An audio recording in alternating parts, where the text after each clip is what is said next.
Okay. So the context for today is I'm going to share for probably about 45 minutes just to give you more information about the purpose of this event, the mission that we're on, and drill right into really specific information about the upcoming event so you feel more oriented. Um, After that, we'll have a little artistic element and a little mini performance, and then we're just going to be open up to Q&A and community dialogue.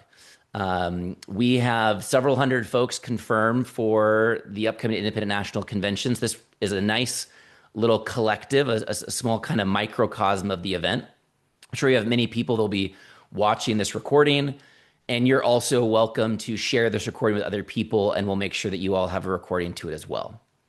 So I've got a presentation I'm just about to pull up, and then we'll go on and get started.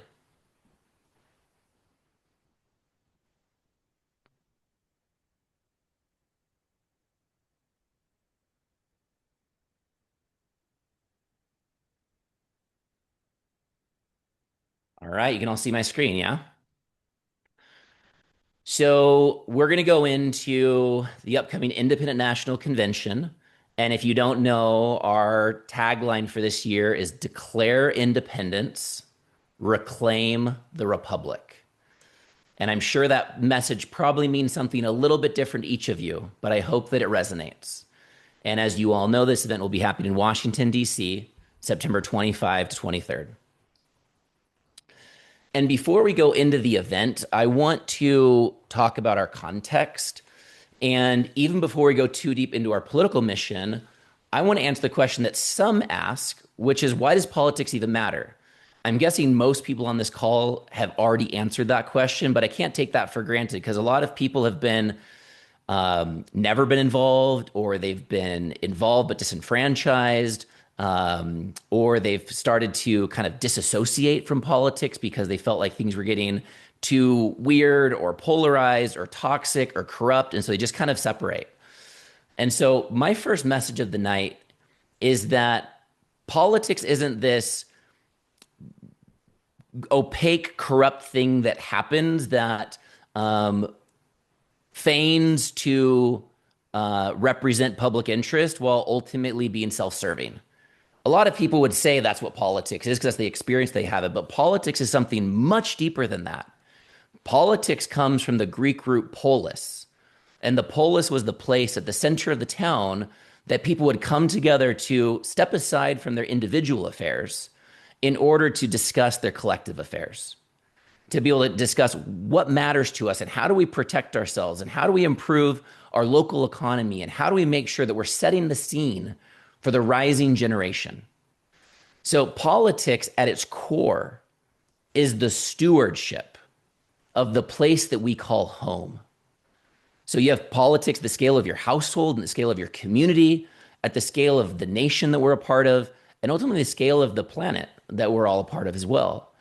And America's created this amazing context of self-government, government, that I'm so proud of the founders for having been able to create this fundamental shift from the standard of monarchy at the time. And just because our experiment of self-government wasn't perfect at being able to prevent from private profit interest from capturing our public institutions, perverting our public institutions, and manipulating our public institutions to serve profit interests over public benefit, doesn't mean that the experiment of self-government is fundamentally futile. It means that this is our moment in time to figure out, as modern patriots, 250 years after the founding of this country, how to reclaim those ideals of government of, by, and for the people in service to life, liberty, and the pursuit of happiness for all. I don't say this as a trite statement. I say this as a very sincere expression of my personal life mission. And so many of us might see this world has so many, not only just problems, but systemic problems, right? The intersectionality between agriculture and pharma and media and defense and how that all intersects the public institutions and public education and how we think about welfare in our nation, et cetera, et cetera, et cetera, right? And there's so many people that want to solve some of those big systemic problems. And I will argue that we cannot solve any full systemic problem without having systemic transformation in our political apparatus in this country. And so, for those of us who care about creating the best world possible for ourselves and for the future generations, we must address the systemic problems we have in our political system. And that is what motivates me. And that is what this mission is all about. And that is ultimately why we've created this event. So I want to bring in a very likely new concept to many of you on this call, which is that the left-right spectrum of red, blue, Democrat, Republican, conservative, progressive is not the only spectrum that matters. In fact, I would say it's the spectrum that matters the least. And this left-right spectrum has not only created extreme division in our country, but I would go one step further and say it has been leveraged to reinforce a greater amount of division by showcasing a different set of values in America and then putting them at political war against each other.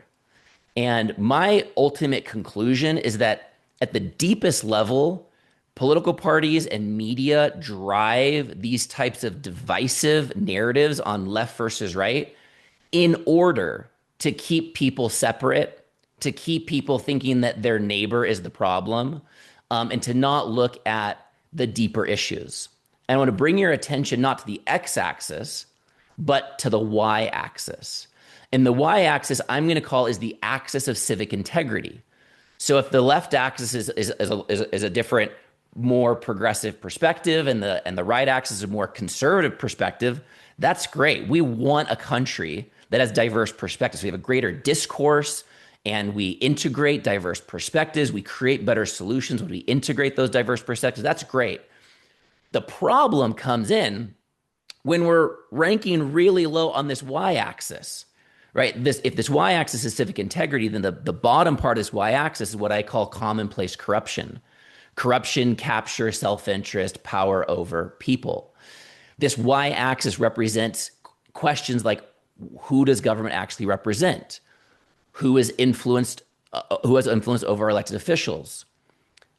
Are incentives aligned with citizens or institutions? Can representatives exercise independent judgment? What standards should public servants be accountable to? Right? So the challenge isn't simply getting the right side into power. It's changing the conditions under which political power operates. And to me, the goal of the U.S. independent movement is to bring our attention to this y-axis, to depolarize the x-axis and increase polarization on the y-axis and say, moving up this y-axis to a greater level of civic integrity, this is the thing that matters most. And as I've been in the independent space for many years now, I get asked the question all the time, well, how are you going to unite independents that have such radically different perspectives? Because some of them came from conservative backgrounds and others came from progressive backgrounds. The answer is, when we bring our attention to issues of governance, the quality of government transparency, accountability, empowered citizen participation, civic integrity, that we effortlessly create unification from independents that came out of the Libertarian Party or the Green Party. They might have very different positions on social or economic or even environmental issues. But when we bring the attention to the y-axis, we have that unification. And that type of unification is going to allow us to build a national movement that will help us to solve the fundamental systemic problems that we face. And as many of you already know, independence isn't just some new idea. 48% of Americans identify as independent.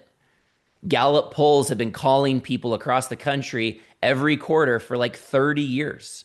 And about 30 years ago, 30 in every 100 people called would say identify as independent. Now 48 out of every 100 people that Gallup calls says, I identify as independent. And party affiliation has dropped down to about 26 to 27% each. So independents are clearly the voting majority by a long shot. Now, of course, the independent sector hasn't been organized. We don't have the supply of qualified funded candidates to meet the demand of the independent space. But this is the opportunity that we have. I want you to see that 48%, that 100 million American adults, like a giant pile of gunpowder. And we have the opportunity to bring that match and create an amazing activation to convert that 100 million American latent independent sector into a national, united, independent movement in order to create a real, formidable representation of the American people, unmitigated by party apparatuses, to be able to steward our public institutions. The people have changed their mind away from the parties, but the political system hasn't quite caught up yet. And that's where we come in. So what does independent mean? It doesn't just mean not a part of the Republican or Democratic Party, although that's a very powerful identification, right? To declare independence, it's like a divorce from the Republican or Democratic Party. But it's deeper than that, because it's not just about affiliation. Independence is a standard. It's a way of being. It's a culture. For a citizen to be independent, it means they think for themselves. It means they make their own choices. It means nobody else tells them how to vote or who to vote for, and they do their homework to decide for themselves who they want to vote for that's most aligned with their values.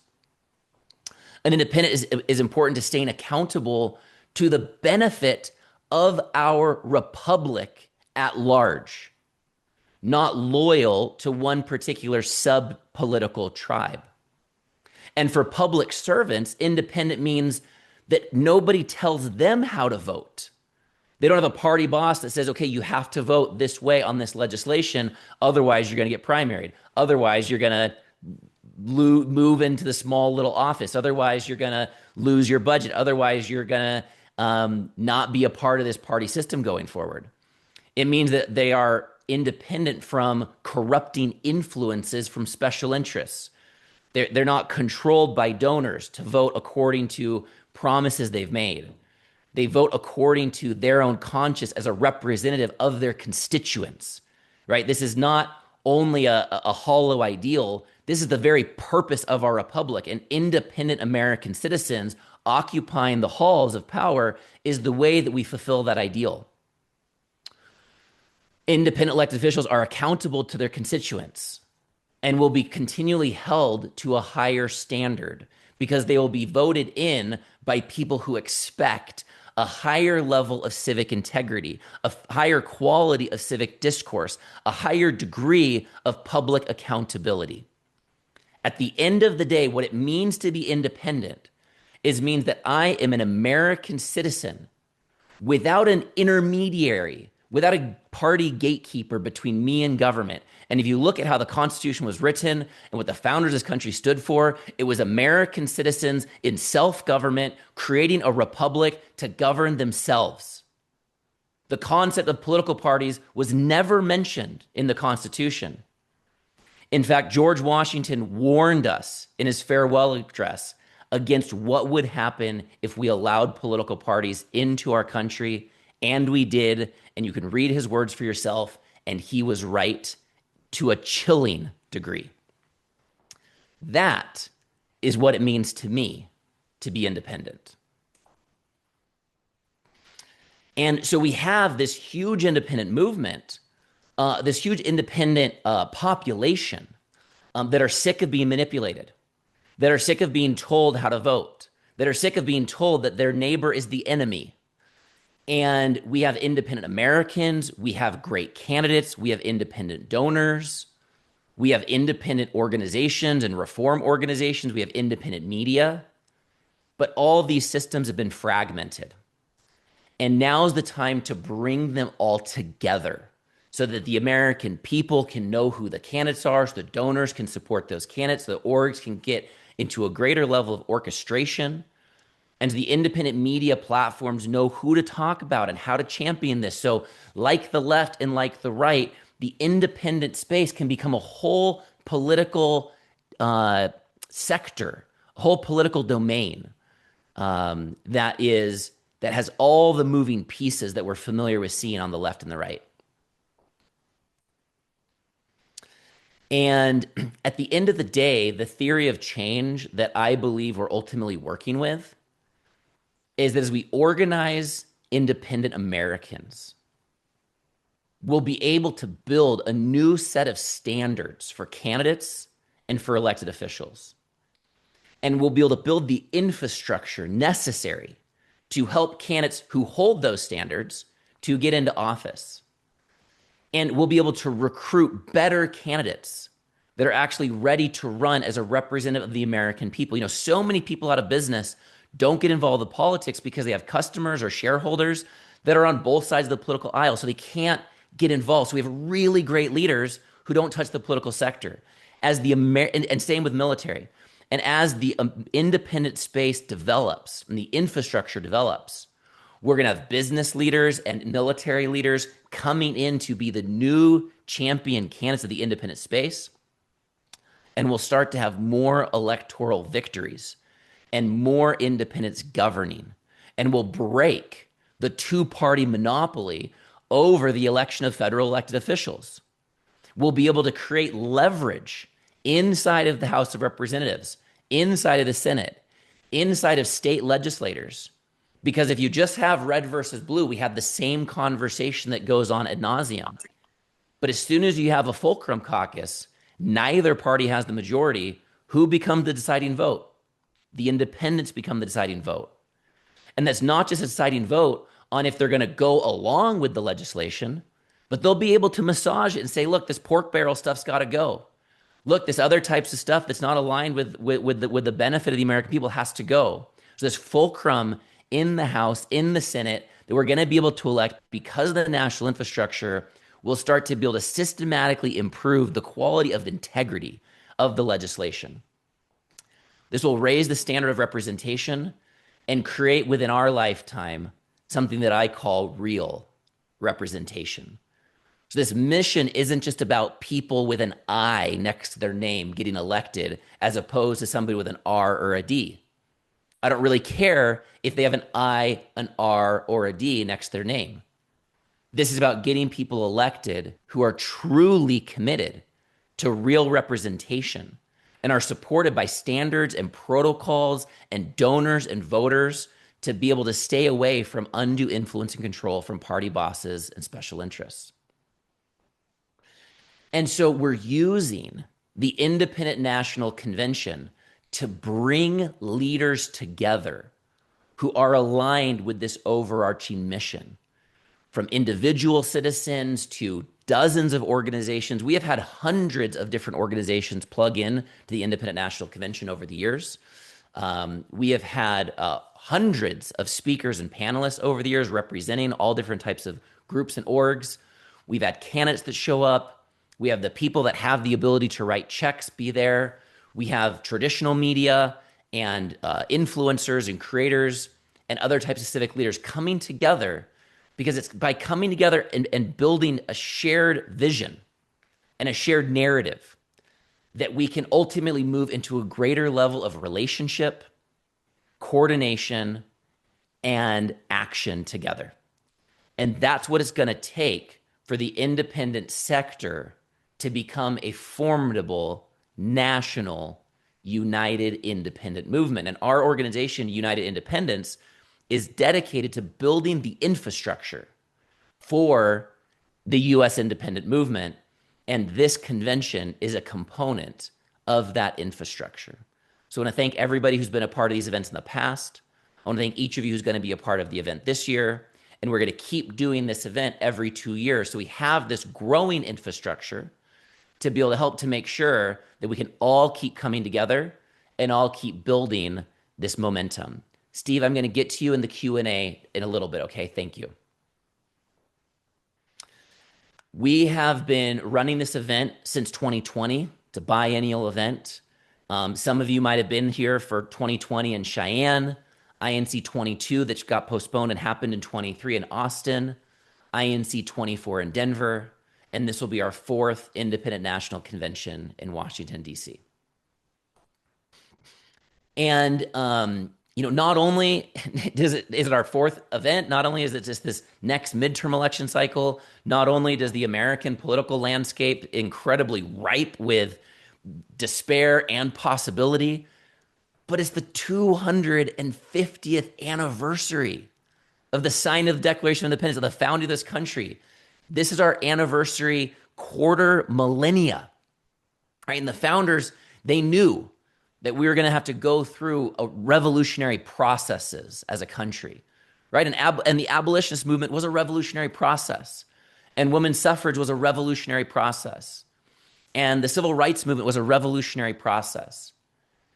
This is the next revolutionary process, and what this one's about is about civic integrity and real representation, and calling out that just because corruption is commonplace doesn't make it okay. And we as modern patriots, just like those who ran the abolitionists and women's suffrage and civil rights movement, need to run this movement in order to establish a corruption-free nation for our rising generation to inherit. So this is a way to celebrate this auspicious moment in time of America's 250th by coming together to redeclare independence from taxation without representation, from tyranny, right? We don't have tyranny of an individual. We have systemic tyranny.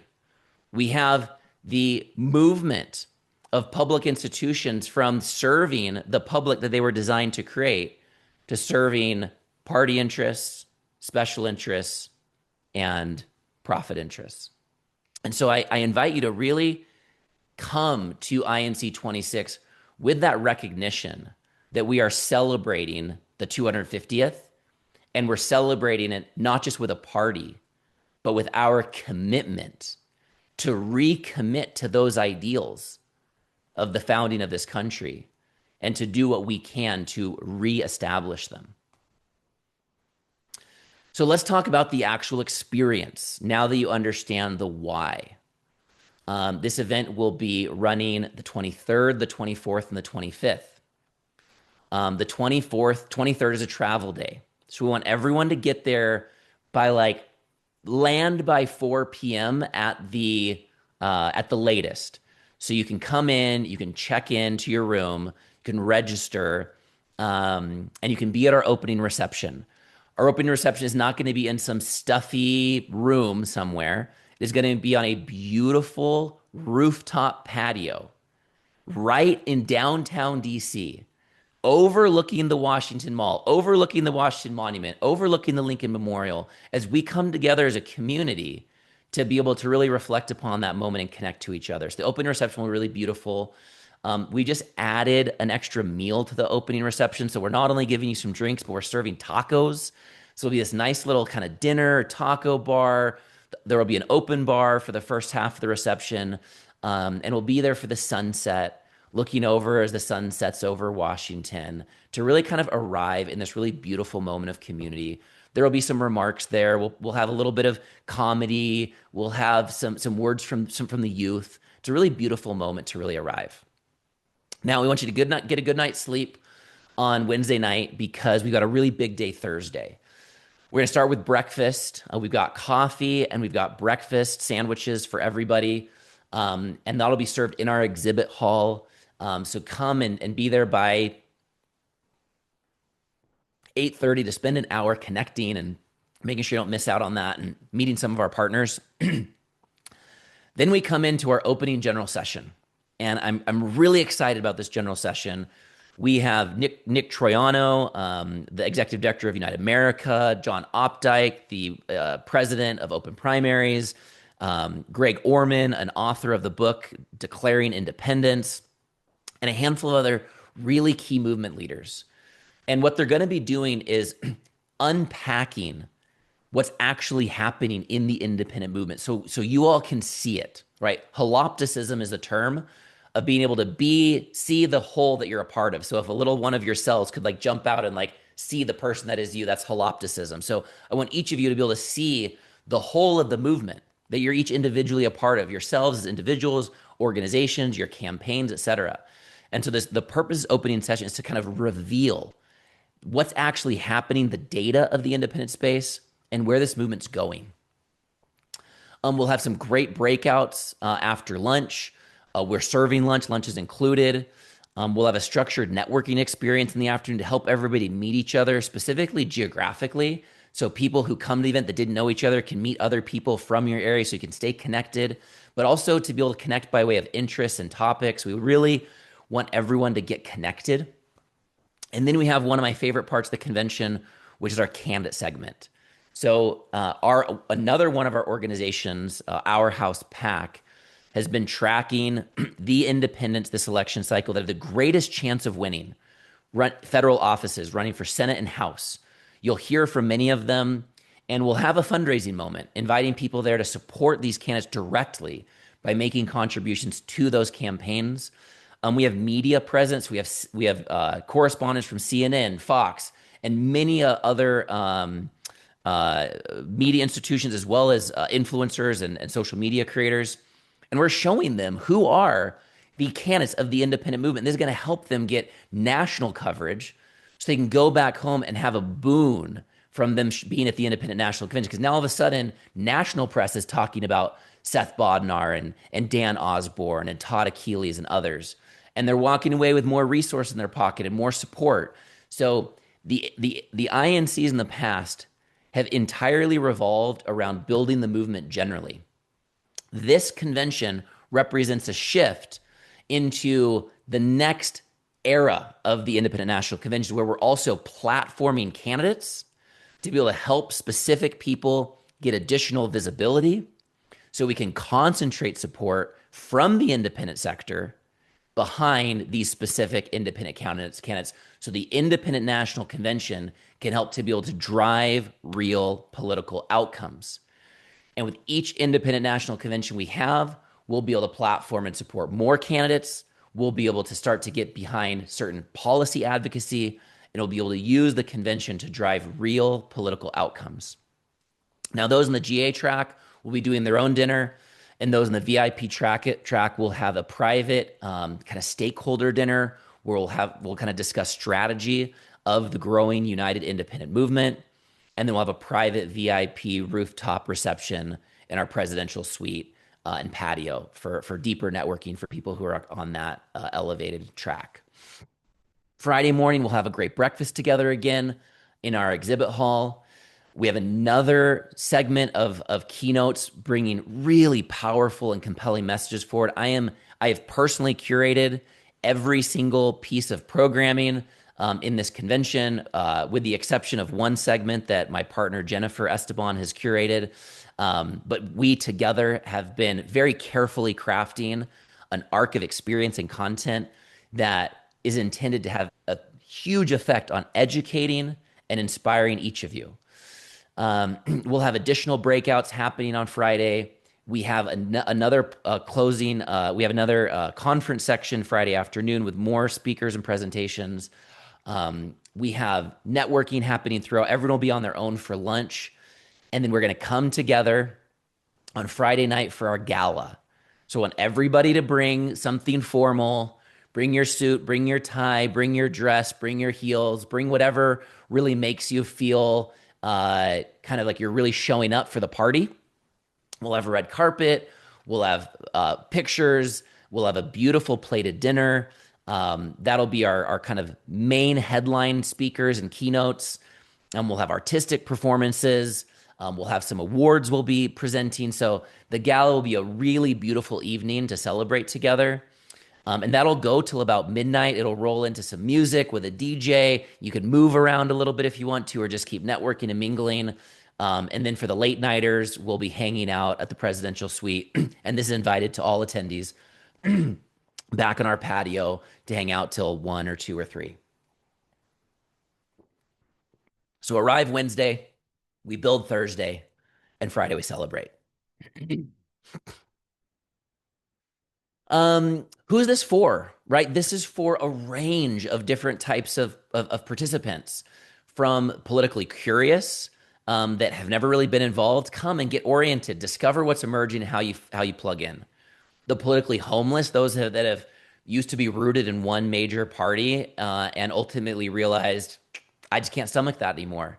And have stepped aside from that party, but then didn't end up with a community and a network to be a part of. This is for those to come that have declared independence individually to now come and experience what political independence can be and create collectively. It's for citizens who identify as independents. It's for candidates. It's for people that are in the whole political campaign system, from campaign managers to campaign operatives to political donors, to volunteers, to organizers, to door knockers, for petition signature collectors, everyone who's kind of participated inside the political process. It's for a range of organizations, from reform organizations to depolarization organizations, from organizations that are building the infrastructure for accountable, representative democracy. And it's for the systems thinkers and the futurists that are really trying to figure out, how do we solve these systemic problems? Come to the Independent National Convention and you're going to be inspired. It's also for the media creators and the influencers and social media folks who are looking for the real stories to tell, that aren't just the stories of the problems and the corruption and the dysfunction and the abuse and the manipulation. And it's so easy to tell those stories because that in many ways is what our government has become. But there's also hope. There's also vision. There's also emerging realities that are challenging the status quo, right? That caterpillar doesn't stay the caterpillar forever. That caterpillar goes through a metamorphosis process and becomes a butterfly. The thing that extracted and consumed everything around it becomes a symbol of beauty, of pollination, of life-giving. And at the Independent National Convention, you'll be able to see how this metamorphosis process is underway for our country. We don't kill the caterpillar or run away from the caterpillar or disassociate from the caterpillar in order to get the butterfly. We facilitate a transformational process so that the public, the United States of America, and our state institutions and our county institutions and our municipalities can be able to be midwifed through a transformational process into hyper transparency, firm accountability, and deep citizen participation.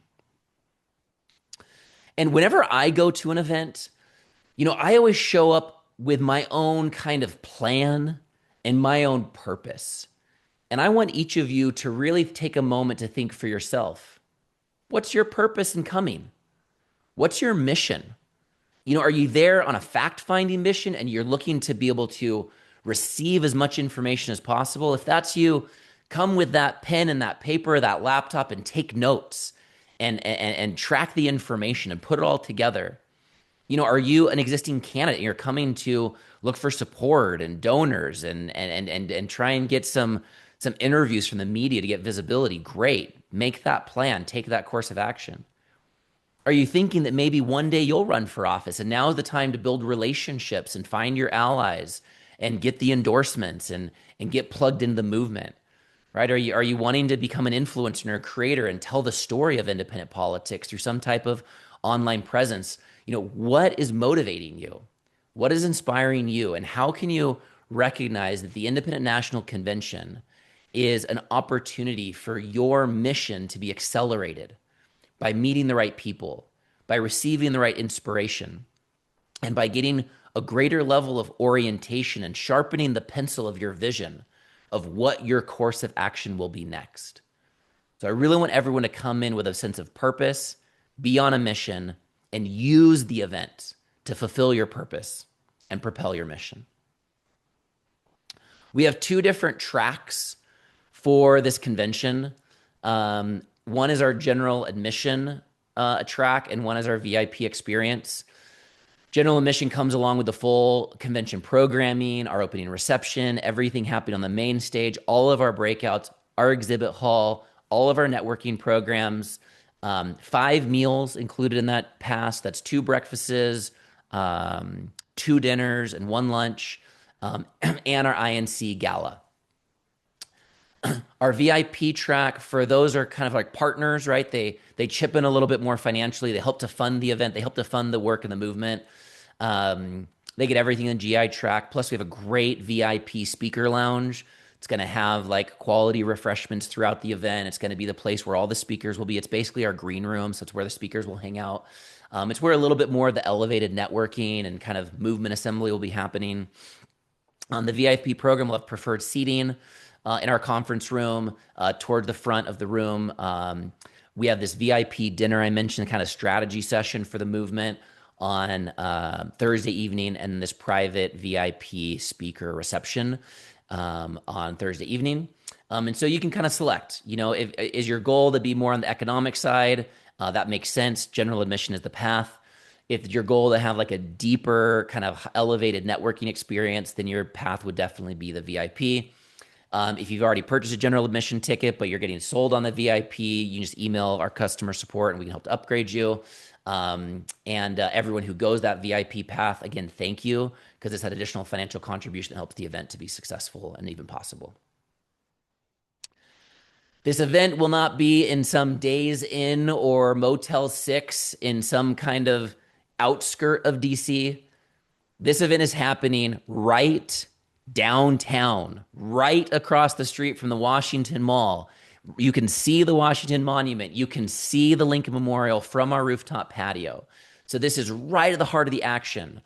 I couldn't be more proud and pleased for the location and the venue.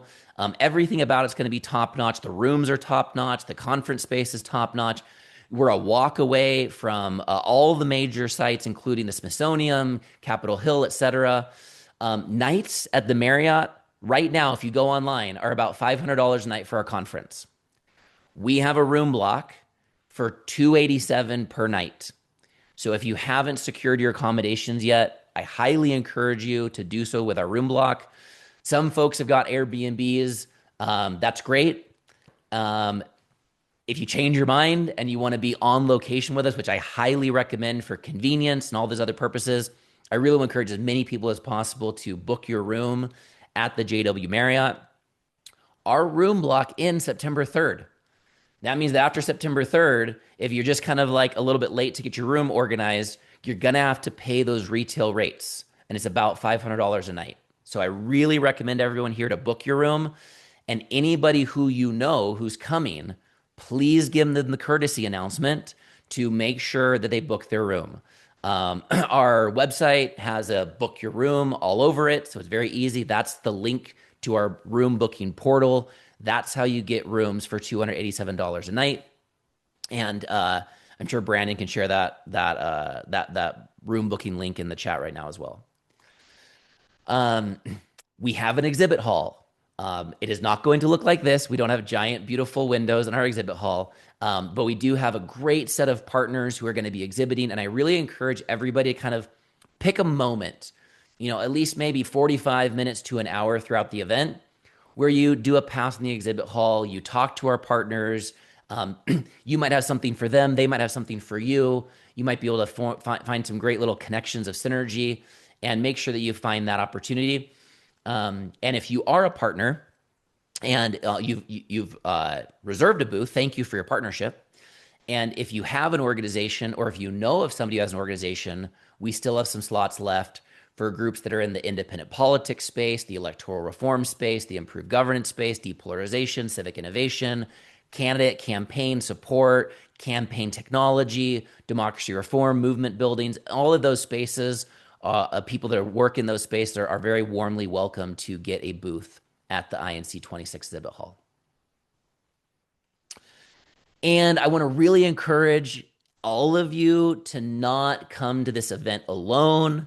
Events like this are so much more fun with loved ones, with friends, with colleagues.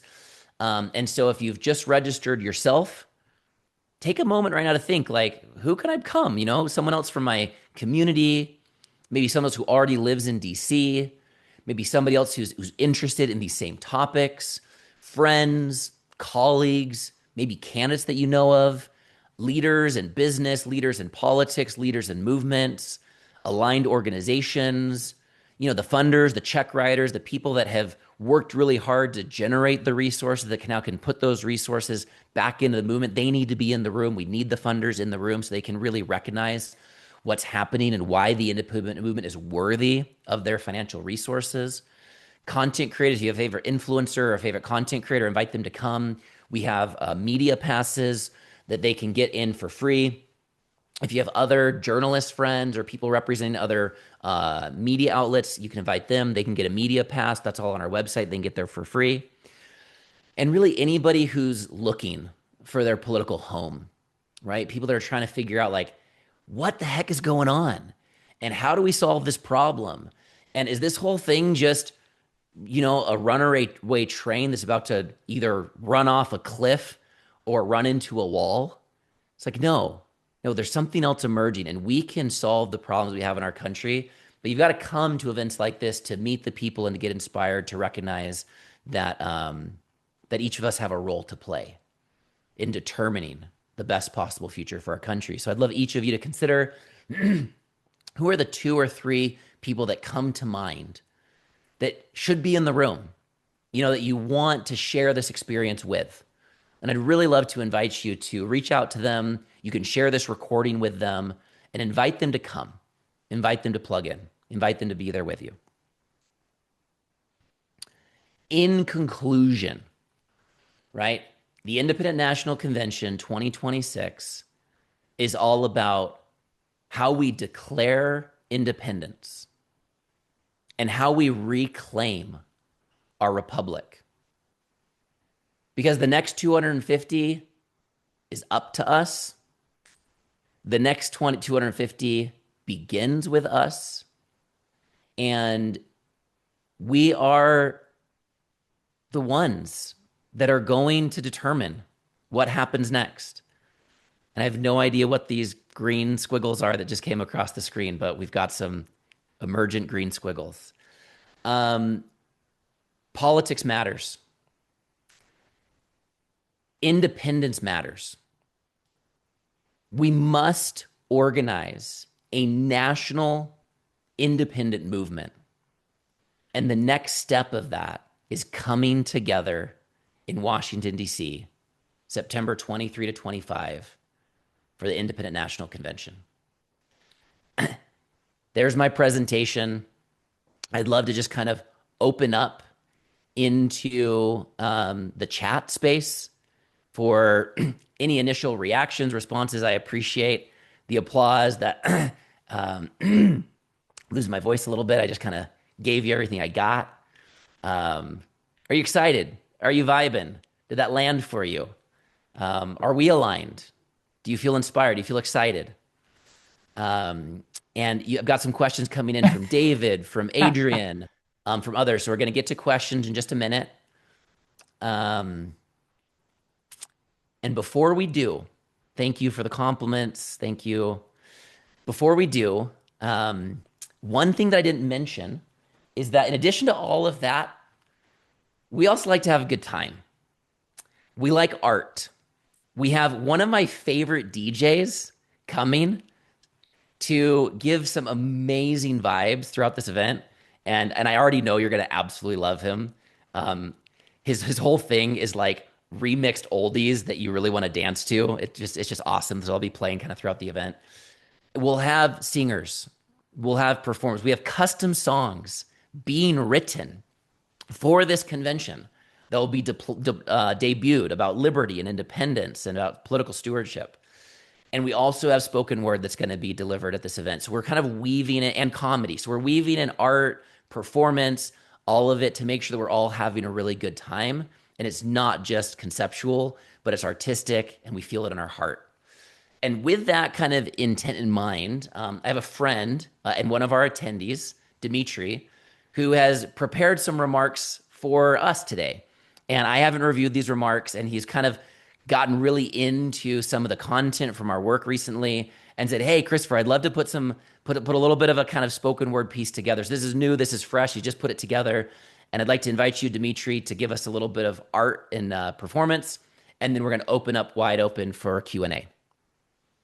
Thank you, Christopher. I was planning to go at 7, so I would love to go at 7. Okay, so we'll take a couple As questions. as actually I've been as you've been speaking, channeling through even more of the lyrics in real time for Great. this movement. So grateful to be here. Let's do some Q&A and I'll be right back as forward. That sounds perfect. And he's also got, do you have a guest coming with you as well? Yes, she'll be here in a Perfect. couple of Okay. We have a minutes. special guest coming. Okay. So let's just, there was before the, oh, Steve, you were first. Let's go with you, Steve. Two questions. One is I love the idea of supporting, well, the whole independent movement, organizing that. That's great. And supporting Osborne, Achilles, and Bodnar. What happened to Brian Banks? um, when you say what happened, you're asking why he wasn't included in the event? Correct. We have been doing a deep analysis of where we see the highest level of candidate viability. And our conclusion has come to Todd Achilles, Dan Osborne, and Seth Bodnar having the highest level of viability of independent candidates in this election cycle. Good answer. So, second question is I'm preparing an independent movement PowerPoint to share locally in Wisconsin. Can you share the slides that you used tonight? Absolutely. We'll share those in the INC group as a link, and you can use them however you like. Great. Thanks. And anyone who's connected, if you are potentially Steve to Brian Bangs, we would love for him to come. We would love for everybody to come, and we'll have an acknowledgement and a recognition and a moment for everybody running federal campaigns as independents.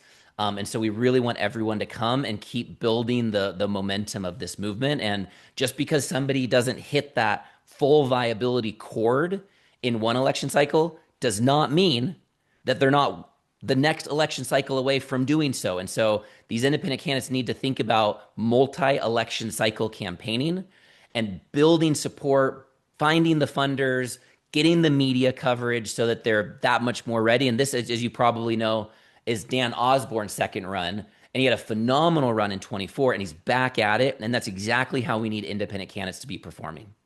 Correct. And the fact that in South Dakota, the Democrat winning the primary ran on the premise that she would drop out, which she did.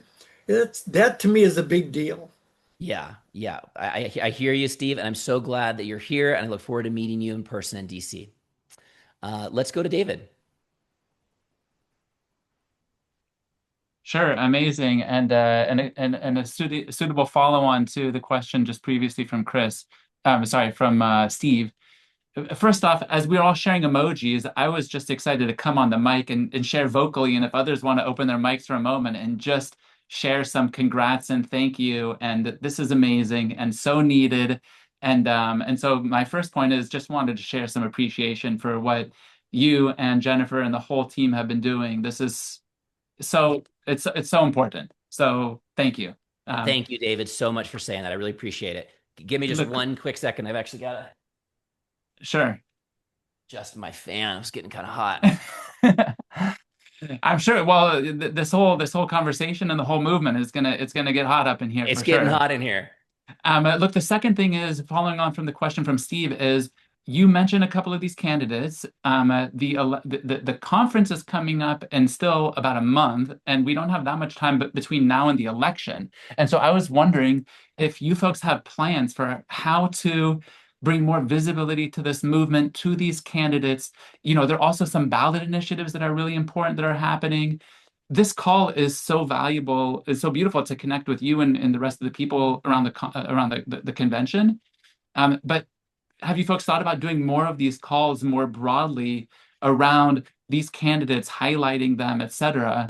We're working on organizing the Democracy Week movement and kickstarting that, and we would love to share more, but I would love to learn from you folks, about this research that you've been doing, so that maybe we and others on this call and others in the movement could also amplify some of that stuff that you've been doing as well. So just curious your thoughts on that. Yeah. Thanks for bringing that all forward, David. We just announced our official slate of candidates. The convention doesn't have a slate, but our House PAC, one of our partners, does, and we're bringing that all together.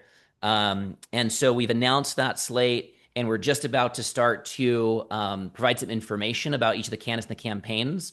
So you'll start to see these kind of highlights hitting in the INC WhatsApp group, and you can use that as a way of getting more information. We also have a fundraising portal through our PAC for people to contribute financially to the candidates. So we'll also be sharing that in the INC thread. And anybody who can make financial contributions to this slate of candidates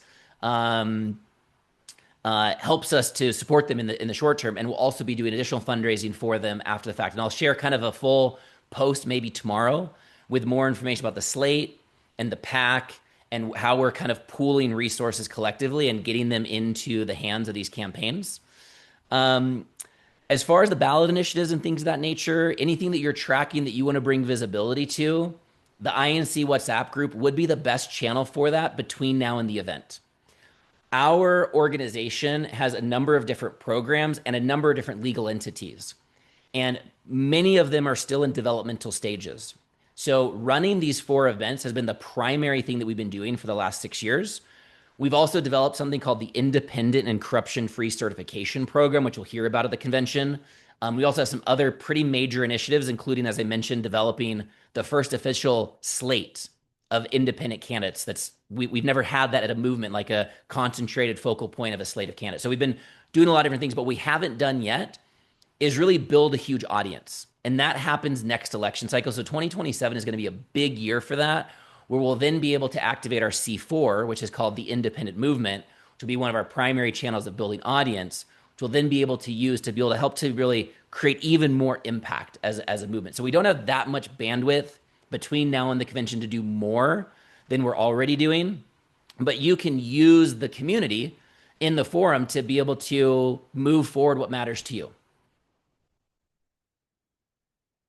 Awesome. Thank you, David, for your time. And the best way that you can say thank you to all the work that we're doing and acknowledge and appreciate it, and speaking to you specifically, David, but to everybody here, is to make that list of 3 to 5 to 10 people who you are going to invite to join you. We have put on a phenomenal event. It is a fairly large budget event. We've got the right venue, the right meals, the right speakers, the right context, the right theme, the right graphics, the right AV. We've got everything locked in, and it'll be a little bit of a heartbreak for every individual who kind of should have been there but wasn't there. And so I want to avoid that heartbreak by making sure that we really warmly invite people to join and to come and to get the plane ticket and to get the hotel room and to do what they need to really be a part of it. So everything that you can all do to help to make sure that the right people don't miss out would be the greatest way of acknowledging the work that we're doing. Okay, I think that we just got a message from our artist forward. Is that right? Are you ready? All right, so we're gonna have a little bit of, what's that? A few more minutes. Okay, a few more minutes. Here in a few minutes, we've Great. got really special guest joining. Okay, so I'm gonna call up a couple people to say a couple of remarks. Ali Katz, I'd love to call on you. You've been a longtime supporter in so many ways, and I'd like for you to take a moment to say hello and why you're so excited and enthusiastic about this work and this upcoming event. Thank you. Hi, everyone. So good to be here with you. And yeah, my story about all of this is that Politics was nothing I was ever interested in until I saw that there was a path forward for us if we come together, and that now is the time for us to come together.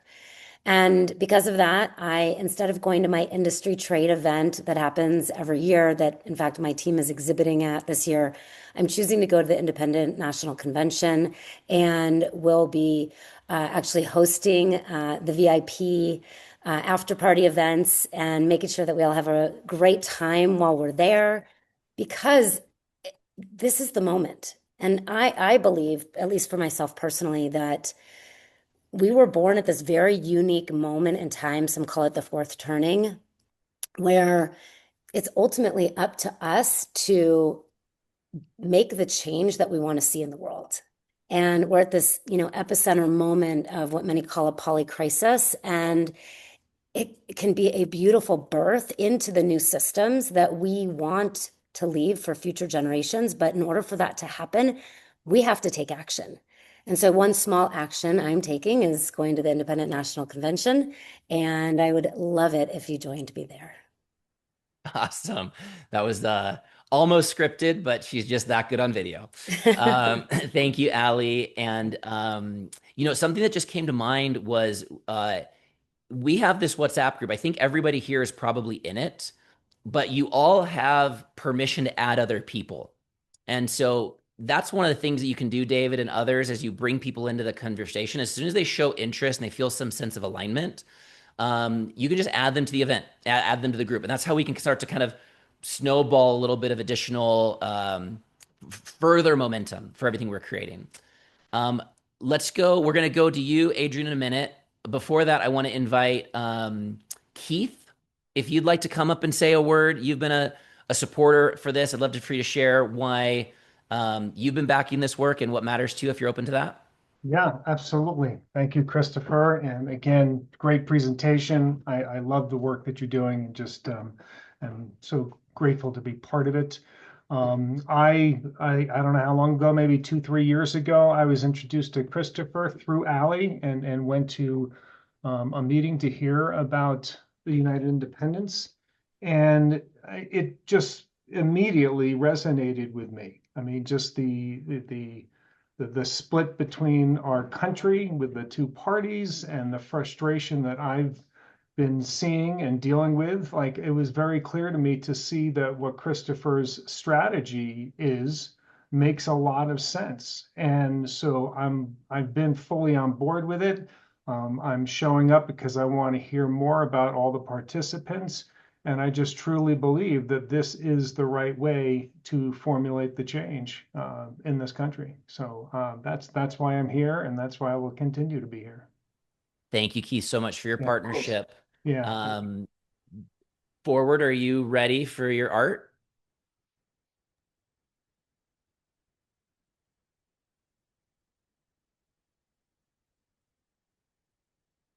And we can't hear you. You're not muted, but you're not getting audio. No audio. Still no audio. Try unplugging them. You got audio. All right, can you hear me? Yes. Are you ready? No mic. All right. And then before, are you ready forward? Yes. Okay, great. So after him, we're going to take any other questions and any other remarks. So haven't forgot about you. All right, take it away. All right. And transparently, this is partially written, partially channeled, freestyle based on everything that's been emerging through this. And I first want to share this piece right behind me. So this has been in my office for the past year. And during the whole planetary alignment with the eclipse, I looked up in the night sky and with the Skyview app, and the first thing I saw was the Phoenix. And I reached out to Christopher Life and just thought, what's Christopher up to right now? And that's part of what led us here, and is realizing that there were 2 of these pieces ever made. One was in my office, one was in his. And so now I'm very called to this movement, both to bring the words to the movement as a spoken word artist and everything that I'm doing in business to play a key role and contribution in the infrastructure, the branding around it, all of it. And so I'm really grateful to be here. And Christopher, firstly, I want to thank you for holding a vision, for trusting your intuition, all these years, gathering the wisdom, all in for all life, for staying alive, staying on your mission to lead our country through this transition to clear corruption from the system. For a long time, I never thought much about politicians or politics. It's not that I hadn't thought of it, it just wasn't sitting at the top of my consciousness. But now I better understand that I get to make a stand. Together, we get to make a stand. Because when I watched your reel, it revealed that politics isn't what I thought it was. Shaya? Play note for us? Yo, a few notes. Yeah. So Shaya is just learning violin.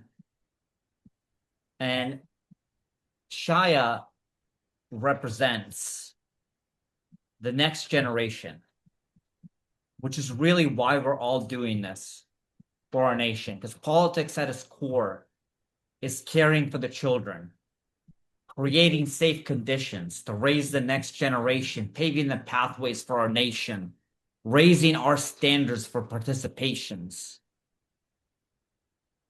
waving flags Today was my first time to reclaim our declaration.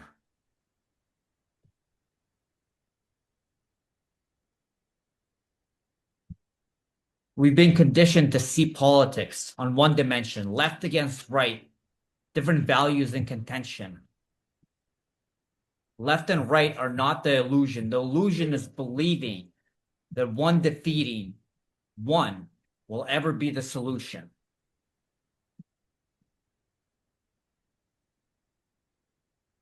And so as we move forward with this movement, I ask you, if left and right is an illusion, and we get to write the new solution together, we ignite a revolution.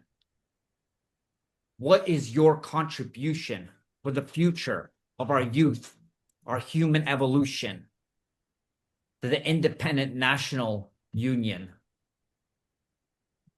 With real representation, no more taxation without representation.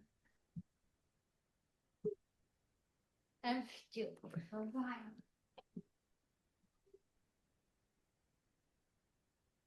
With accountability that stays. Representatives protected from the pressure to obey. Citizens empowered to participate beyond election day. Public office as a public trust, not private dressed as public service while the public pays. See, the caterpillar doesn't stay inside its current condition. What once lived through consumption can emerge through contribution. We don't kill the caterpillar, we transform the institution from division into union, from corruption to solutions, from political confusion to a conscious civic movement. An American republic undergoing its evolution. This is our revolution. We weren't there to shape the last 250 years. But the next 250 years starts with everybody here. The first independence asked if we could govern without kings. The next asks if we can govern without pulling strings. In conclusion, ask, what's your contribution for the future, for the youth, for our nation's evolution, for our human evolution? Should I play us one more note? Just one note. One note. One note. Okay. And as you listen to Shaya's note, that's perfect. Thank you. As you listen to Shaya's note, ask who becomes the deciding vote. Which way do we go? We are independent by choice, united by purpose, for higher service. We declare independence, reclaim the republic. The next 250 years begins with us.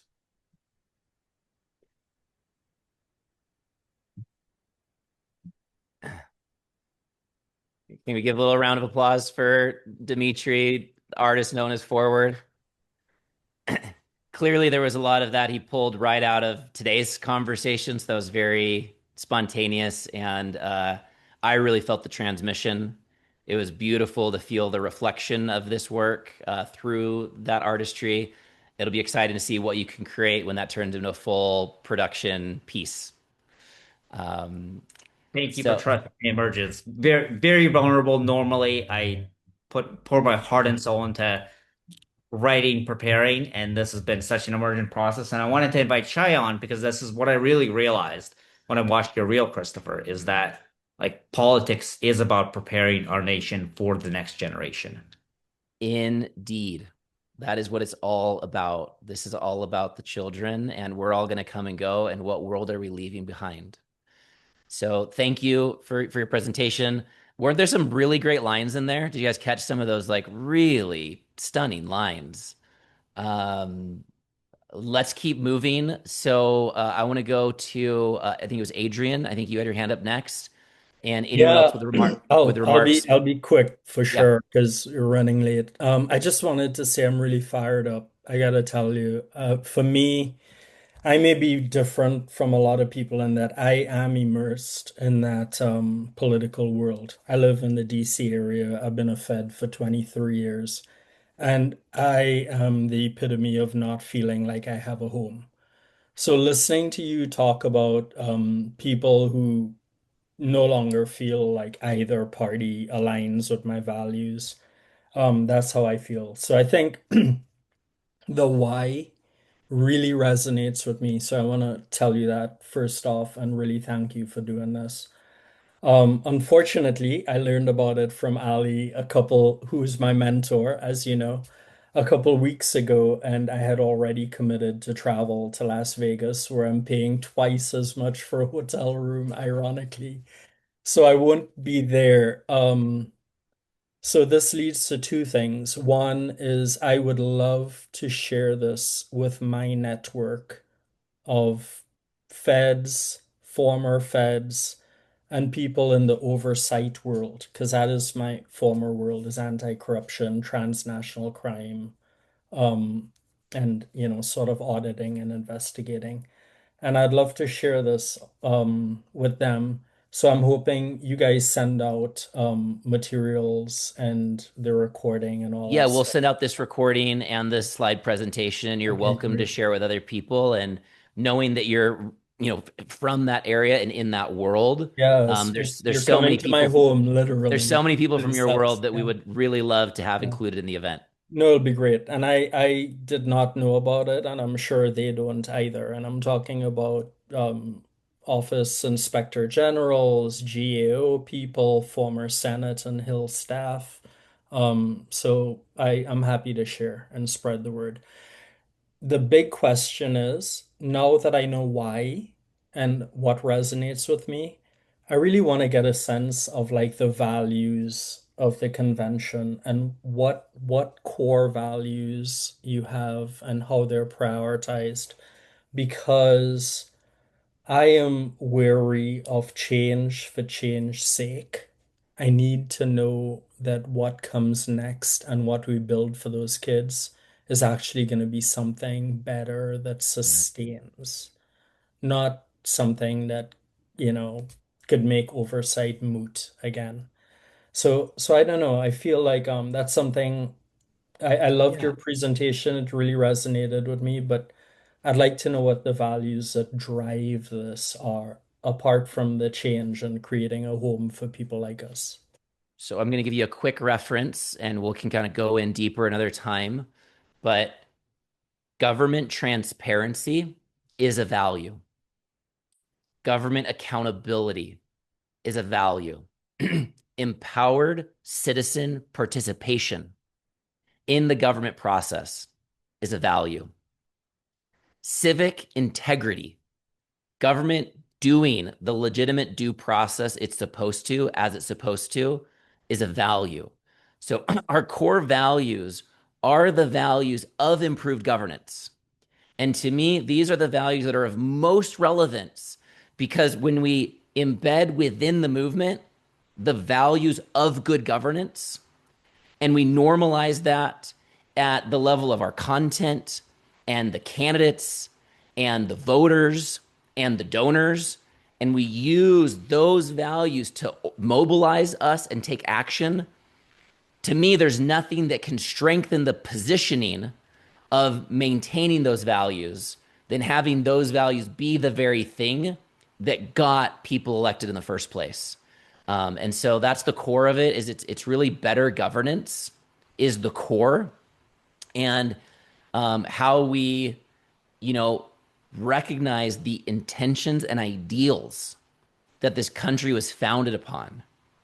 Calling upon the seminal documents of life, liberty, the pursuit of happiness for all, creating a better union, right, to improve the public cause, right, governance of, by, and for the people. Like, these aren't trite statements. These are values.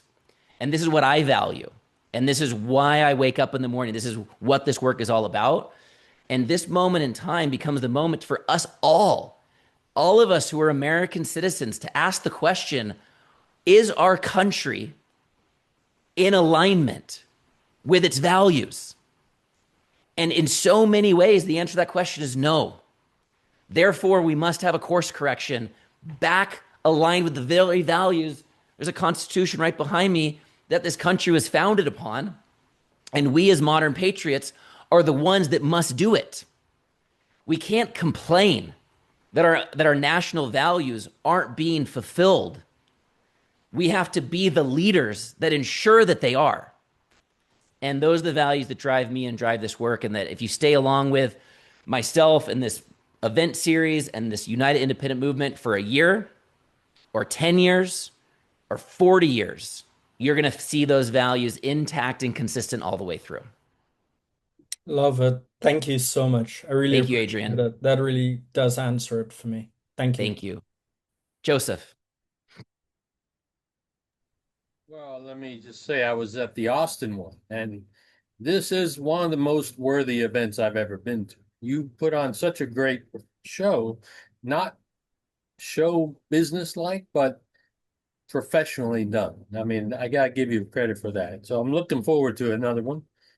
And I've lived in DC for 20 years, so I have a lot of connections that I'm going to invite now. But I want to ask, does it make sense to ask media people? Because I suspect you guys, you and your assistant there, are probably already doing that. So I don't, does it make sense to overlap? Well, no. So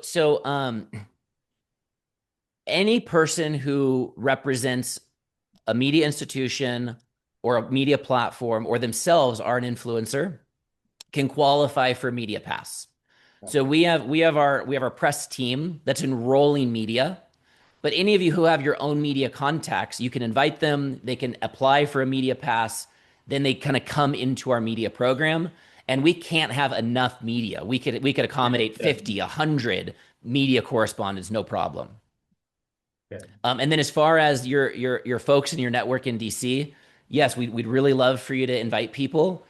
And we also, if people have any type of financial barrier to be able to participate, we've got scholarship program and we can do discount codes one-off. So as you're kind of doing the work, if you bump into somebody who maybe they're younger or maybe they don't have as many means, but they really feel aligned, be sure to let our team know, and we'll make sure that the finance is not a barrier for someone to participate. Sounds good, brother. Thanks. Great. Thank you. So this was scheduled for 90 minutes. I only put 60-minute on the calendar, but the event is technically 90 minutes. So we're all still aligned. And if you have to peel off, you're welcome to. But I'm going to start calling on some other folks just to kind of get some more voices in. Michael, I remember meeting you not too long ago. Would you like to just say hello? Cantwell?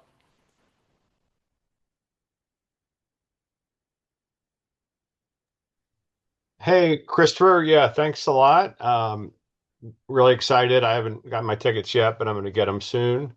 And yeah, I've been in the independence movement for a long time now. Really enjoyed meeting you in Denver. I'm currently the founder of Substack and podcast called Independence for America, where I highlight independent candidates, and I'm also involved in Veterans for All Voters and Great. Big Money Out Virginia, and the ranked choice voting organizations too. So yeah, looking forward to it. Great. It looks like a really great event, and thanks for organizing it. Michael, thanks for your activism by helping to be a spokesperson for the movement. Absolutely. Is there anybody, Chris, I don't know that we've met before. Would you like to pop in and say hello? Is that me, Chris White? Chris White. Yes, I'm new to this. I got involved in the open primary spokesperson movement about a year ago. I'm now retired. Was a civil engineer and then have an MBA in finance and was involved in software services for telecommunications. So kind of a systems guy. So I'm really interested in for the future, like how do we fix the system and the system incentives so that we don't have to rely so much on the people, right? To be, be both ambitious and principled. Right now, I think we have, ambitious, very unprincipled people seem to be quite successful in the politics sphere. So anyway, yeah, I'm interested in that and interested in seeing how to get more involved and, kind of spend some of my retirement time trying to make the world a better place. Chris, we're so glad to have you. Did you say where you're coming from? Basking Ridge, New Jersey. Okay. All right. Well, please bring some friends with you, and you can all figure out what you can do with your retirement, and we can build a united independent movement and kick some serious butt in this country.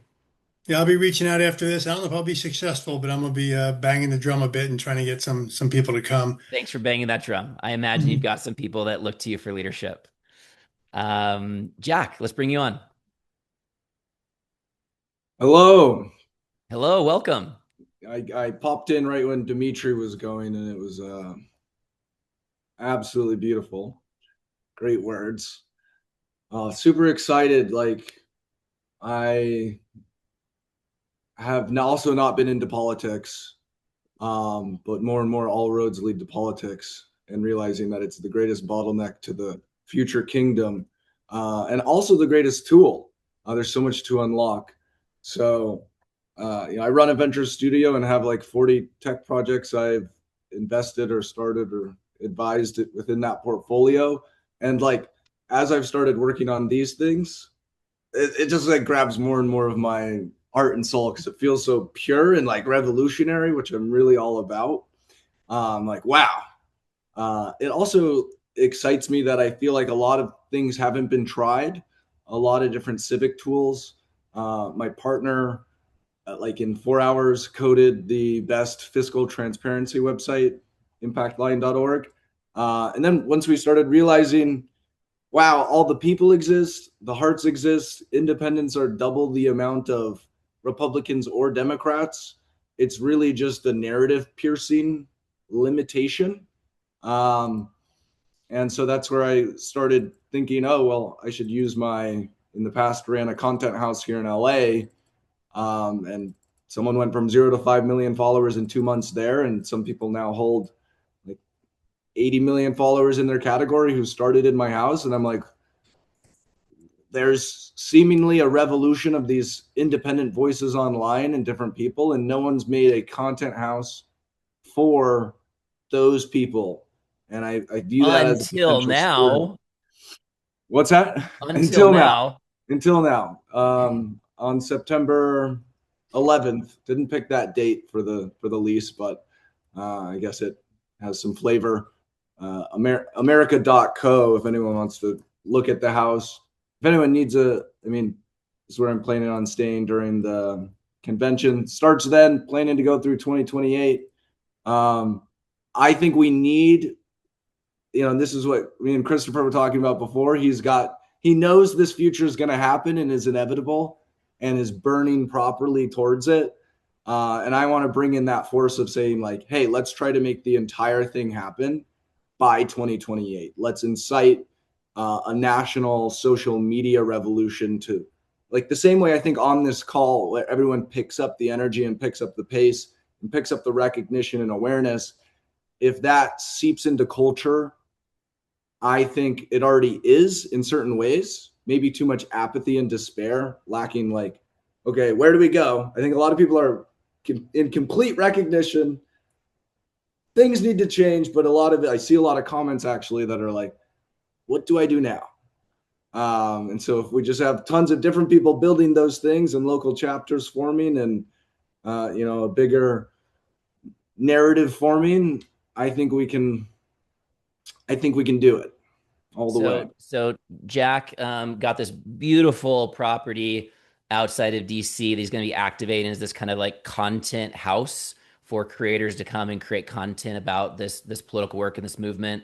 And he's going to be opening up that house the days after the Independent National Convention for a little decompression, a little further networking, a little further ideation.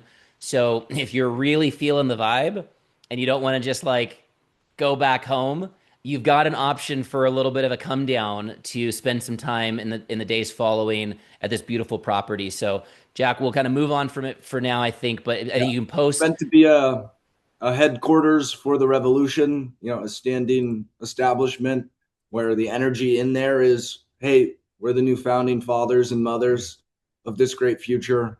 Let's integrate what we know needs to happen. Yeah, and a lot of synergy can happen when we kind of have that additional quality time together. So, if that inspires you, if you're like, yeah, I do want to keep having conversations for Saturday and Sunday, then you might want to consider flying out on Sunday or Monday and having a little bit more of this kind of decompression time. And again, Jack will share more information about that, and he's opening that to event attendees. That's not something that we're producing. We're not responsible for it, but Jack is offering that as kind of a attendee driven emergent opportunity. Free after weekender. And then if, there's lots of rooms, if we end up needing to continue, like this is just going to become the arena as much as it can be. All right. Thanks, Jack, for coming on. Thanks for saying hi and great purple jacket. Like, so we've got just a couple minutes left in our remaining time. Brandon, you're up. Christopher, thank you. I just wanted to quickly say how much I appreciate a call like this, how inspired and resonant it was for me, and I'm sure I was not the only one who felt that way.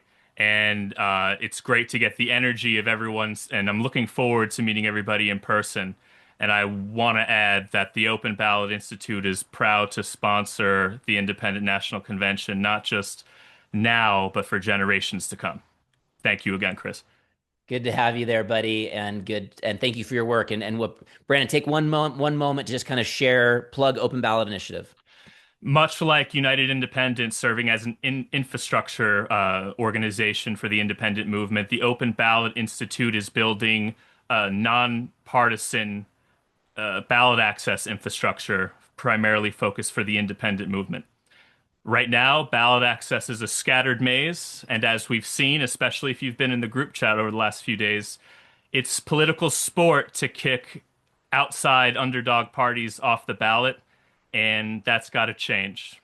And that's the long and short of it. Thanks for that. He's collating a lot of information to help to increase accessibility and support people in understanding what they need to do to get on the ballot. And then, of course, there's so much work we need to do to create fairness in that process, which is currently, I'm not typically the person to like talk about something fair or not fair, but this is really, it's unfair what's required for independents to get on the ballot. Lloyd, I'm pointing to you. Haven't heard from you yet. Would you like to pop in and say hi before we close? Oh my goodness. I did not prepare a speech. I represent Center for Upper Left Policy. We have a booth at the convention. So very pleased to be going.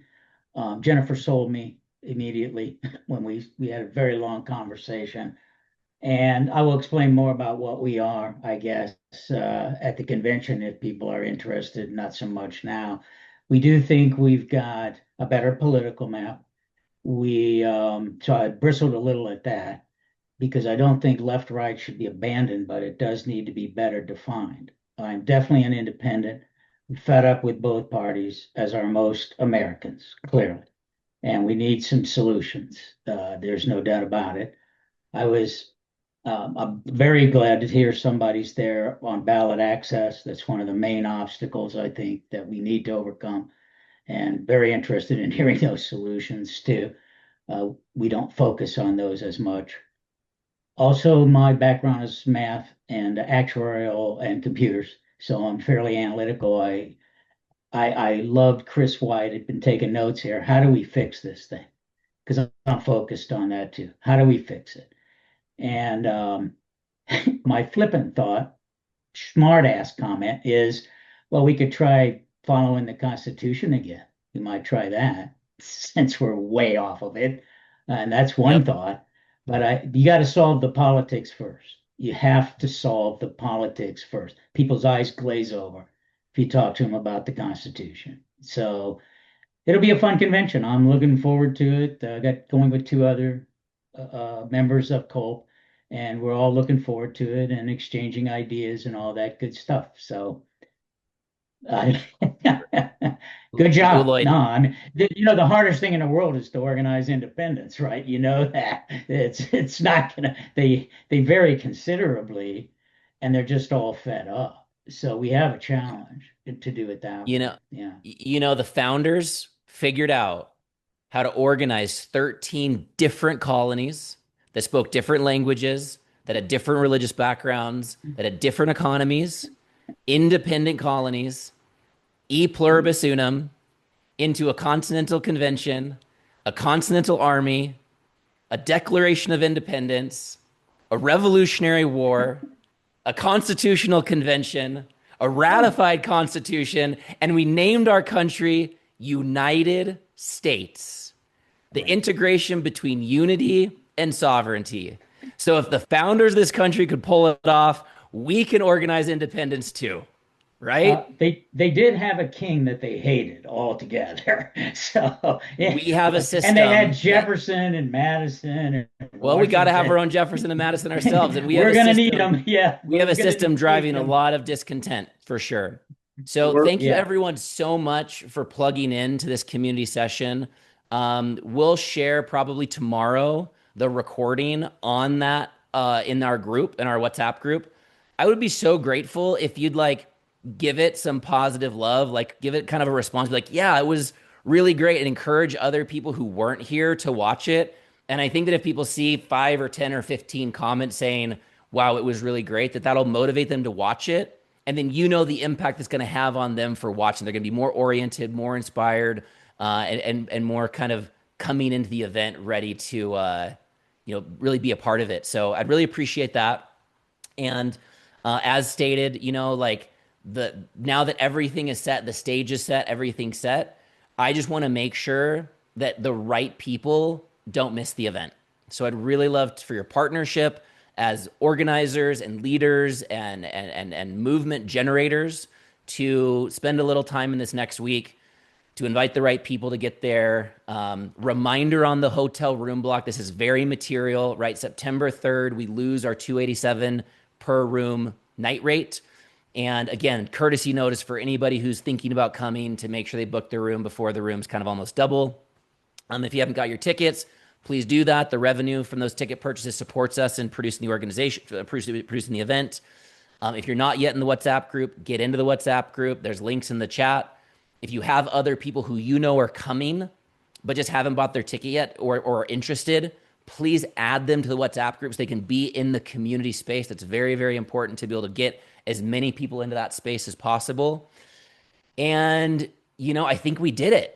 So your kind of final assignment is to get clear on your personal mission. Why are you coming to this event, and how can you make sure that this event is a win for you and your personal mission, as well as a win for the larger mission of building a united independent movement. And one of the best ways to help to make progress on that mission is to tell other people about what your goals are. so if you know what your goals are and you haven't shared them yet in the WhatsApp group, make a post. Hey, my name's Chris White, and this is why I'm coming to the event. Hey, my name's Brandon. This is why I'm coming to the event. You'll start to find some initial, even pre-event synergy, and kind of get used to sharing your own elevator pitch of who you are and why you're there. So start ahead of time with the WhatsApp group. If you have any other unanswered questions, bring them to the WhatsApp group. I think you notice I'm there. I'm attentive. So we'll be answering questions. If you have needs met, if you have specific questions about accessibility or whatever, just bring them all there. We'll make sure you get all your questions answered. And thank you very much, each of you, for being modern patriots, for being a part of this developing united independent movement, and for being key players in the 2026 Independent National Convention. We're adjourned. You're here. Here. Thanks, Chris. Got it. Christopher. Thanks, everyone. Thank you, Christopher. Thanks, you. everyone. Thanks, Chris. Best wishes all. Sure. Good to be with you all. My pleasure. Thanks.